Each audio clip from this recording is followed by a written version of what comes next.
हमारे देश के ही कुछ खुरापाती लोगों ने पैदा किया पाकिस्तान को। पाकिस्तान कभी था ही नहीं धरती पर, बांग्लादेश भी नहीं था। इस समय हम युद्ध के पक्ष में इसीलिए है कि कुछ लोग कहते हैं ना कि लातों के भूत बातों से नहीं मानते। हर करम अपना करेंगे ऐ वतन तेरे लिए। पैदाइशी फौज के इलाके में हुई है, नागपुर जिले में कामठी कैंट में फौज के इलाके में पैदा हुआ। बचपन से मैंने फौज देखी है, तो मुझे तो ये लगता है कि ज़रूरत पड़ेगी तो मुझे भी मैं फौज में भर्ती हो सकता हूँ। हाँ कि ना हिंदू बनेगा न मुसलमान बनेगा, इंसान की औलाद है इंसान बनेगा। हमरक सिकंदर के हौसले तो आली थे और जब गया था दुनिया से तो दोनों हाथ खाली थे। में कुछ लोग इस देश को हिंदुस्तान बनाना चाहते हैं और कुछ लोग इसको पाकिस्तान बनाना चाहते हैं। अमर बोधी है और मैं महाराष्ट्र नागपुर जिले से रहने वाला हूँ। ये जो भारत पाकिस्तान में युद्ध हो रहा है, उसको आप किस रूप में देखना चाहते हैं? देखिए, भारत और पाकिस्तान इसके विवाद की जो जड़ें है वो धर्म और मजहब की आड़ में है। इसलिए हम लोगों को ये बात ध्यान रखना चाहिए कि इस समय हम युद्ध के पक्ष में इसीलिए है कि कुछ लोग कहते हैं ना कि लातों के भूत बातों से नहीं मानते, इसलिए हमें मजबूर होकर युद्ध करना पड़ता है। हम भारत के लोग हैं, कभी भी युद्ध के पक्ष में नहीं रहते, लेकिन जब भी अगर हमारे देश की सुरक्षा के साथ कोई खिलवाड़ करता है तब हमें युद्ध का पैतरा लेना होता है। आपने अपने इतिहास में देखा होगा कि 1 जनवरी 1818 को जो युद्ध हुआ, भीमा कोरेगांव का जो युद्ध, जिसमें 500 महार जाति के महार बटालियन के लोगों ने 28,000 की पेशवाओं की सेना को हराकर सर्वप्रथम भारत के लोगों को सच्ची स्वतंत्रता का स्वाद चखाया। आज हम लोगों के पास फिर युद्ध की स्थिति आई है, इसलिए हम लड़ेंगे और जीतेंगे। इसके साथ ही ये बात भी हमको ध्यान रखनी होगी कि सरहद पर अगर हम लोग सुरक्षा को लेकर अगर हम युद्ध लड़ रहे हैं तो हमें देश के अंदर में भी कुछ लोग ऐसे हैं जिनके लिए हमें लड़ना होगा। किनके लिए? उनके लिए कि आपने देखा है कि सरहद पर तो धर्म पूछकर मतलब हम लोगों से मतलब यानी हमले करते हैं, लेकिन हमारे देश में जाति पूछकर हमले करने वाले लोगों से भी हमें निपटना होगा। तो जो जातीय आतंकवाद है उसे भी भारत से खत्म होना चाहिए। जरूर जरूर होना चाहिए। इसी बात को लेकर बाबा साहब अम्बेडकर ने गहरा जब चिंतन किया तो उन्होंने ये पाया कि इस देश के अंदर में कुछ लोग इस देश को हिंदुस्तान बनाना चाहते हैं और कुछ लोग इसको पाकिस्तान बनाना चाहते हैं। लेकिन हम भारत के लोगों को ये सोचने के लिए मजबूर है आज हम लोग कि अगर ये देश हिंदुस्तान या पाकिस्तान बनेगा तो यहाँ 4 वर्णों की व्यवस्था आएगी और फिर हम लोग शोषण और अन्य अत्याचार का शिकार होंगे जातिवाद और भेदभाव के नाम पर। और अगर मान लो अगर पाकिस्तान बनता है तब भी हम लोग तालिबानी ताकतों के हाथ में चले जाएंगे। तो आपने देखा होगा कि उनके कड़े कानून अफगानिस्तान में कैसे चल रहा है। मैं ये कहना चाहता हूँ कि अगर हिंदुस्तान और पाकिस्तान बनाने वालों का जो ख्याल है वो इस बात को छोड़ दे और शांति के मार्ग को धारण करके सम्राट अशोक के भारत का महान का जो सपना है, परम पूज्य बोधिसत्व बाबा साहब अम्बेडकर ने 14 अक्टूबर 1956 को सम्राट अशोक का भारत बनाने का जो संकल्प लिया और अपने 10 लाख अनुयायियों के साथ बौद्ध धर्म की जो दीक्षा ली है, वो दीक्षा को आप घर घर और देश भर में पहुंचाने की जरूरत है।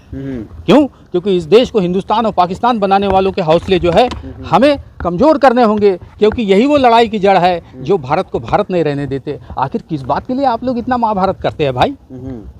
हमें हमारे पुरखों से सीखना चाहिए जिन्होंने एक सुर में गाया था कि ना हिंदू बनेगा न मुसलमान बनेगा, इंसान की औलाद है इंसान बनेगा। हमारे सनातन धर्म का ये संदेश हमको घर लेकिन जब कोई हमला करेगा, कोई आतंकवादी हमला करेगा तो उस पर हमला नहीं करना चाहिए, छोड़ देना चाहिए। जरूर करना चाहिए। तो वही तो आज भारत कर रहा है। हम भी इसके पक्ष में है और हम बधाई देते हैं कि हमारी सेना ने जो स्ट्राइक किया है, इसलिए कि उन्होंने साबित करके दिखाया है कि हम भारत के लोग हर स्थिति में आप लोगों से निपटने की ताकत रखते हैं।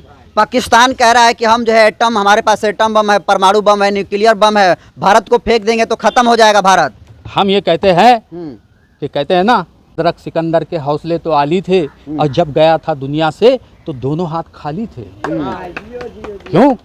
पाकिस्तान ये सिरदर्द हमारे देश के ही कुछ खुरापाती लोगों ने पैदा किया पाकिस्तान को। पाकिस्तान कभी था ही नहीं धरती पर, बांग्लादेश भी नहीं था, लेकिन आज दोनों जगह के लिए हम लोगों को लड़ना पड़ रहा है। हमारे देश के लोग हैं हिंदू मुसलमान बन के लड़ते हैं और हम लोग तमाशा देखते हैं। इसलिए हमको ये तमाशे को बंद करना है हमेशा हमेशा के लिए। क्यों?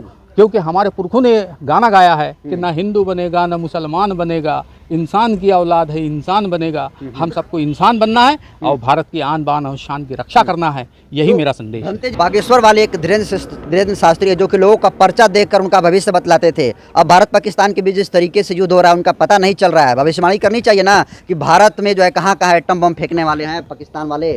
देखिए बाबाओं का क्या ठिकाना। इसलिए कि इस देश में सच्चे जो बाबा है केवल बाबा साहब भीमराव रामजी राव अम्बेडकर साहब है। हमारे भारतीय संविधान निर्माता को ही बाबा साहेब कहा जाता है। उनका जो घराना था उसमें साहेब परंपरा है आज भी। इसलिए हम लोगों को ध्यान रखना चाहिए कि ये जितने बाबाओं का जो बवंडर है हमारे देश में पैदा किया गया, एक केवल बाबा को छिपाने के लिए इतना बवंडर पैदा किया गया। ये तो बाबा कहते हैं, धीरेन्द्र शास्त्री बाबा हैं ये वो। देखिए, सबको बाबा होने की आज़ादी है। हमारे देश में लोकतंत्र है, वो भी हमारे बाबा साहेब ने दिया हुआ लोकतंत्र है। लेकिन आप बाबा होने के नाते अगर आप केवल बाबा ही है तो किस काम के? बाबा होने के कारण आप लोगों को चिंतन मनन करना चाहिए कि हम भी बाबा साहेब कैसे हो सकते हैं। क्योंकि इस समय युद्ध का समय है, लेकिन हम भी ये बात जानते हैं, क्योंकि हम विजेता है इसलिए हमें अहंकार नहीं है। भीमा कोरेगांव का युद्ध जीता है इसलिए हम अहंकार में नहीं रहना चाहते, हम विनम्र है उसमें भी, इसलिए कि हमें मजबूर होकर युद्ध करना पड़ा। तो क्या अगर उस तरह की जरूरत पड़ेगी तो भनते लोगों को भी कमान संभालनी पड़ेगी तो संभालेंगे? भाई, मेरी तो पैदाइश फौज के इलाके में हुई है, नागपुर जिले में कामठी कैंट में फौज के इलाके में पैदा हुआ। बचपन से मैंने फौज देखी है, तो मुझे तो ये लगता है कि ज़रूरत पड़ेगी तो मुझे भी मैं फौज में भर्ती हो सकता हूँ। लड़ाई लड़ने के लिए तैयार हैं? हाँ जरूर, अपने देश के लिए हम सब करने को तैयार है। क्यों? क्योंकि इस देश में इस बात का आपने सुना भी होगा वो चीज़, हर कर्म अपना करेंगे ऐ वतन तेरे लिए, दिल दिया है जान भी देंगे ऐ वतन तेरे लिए।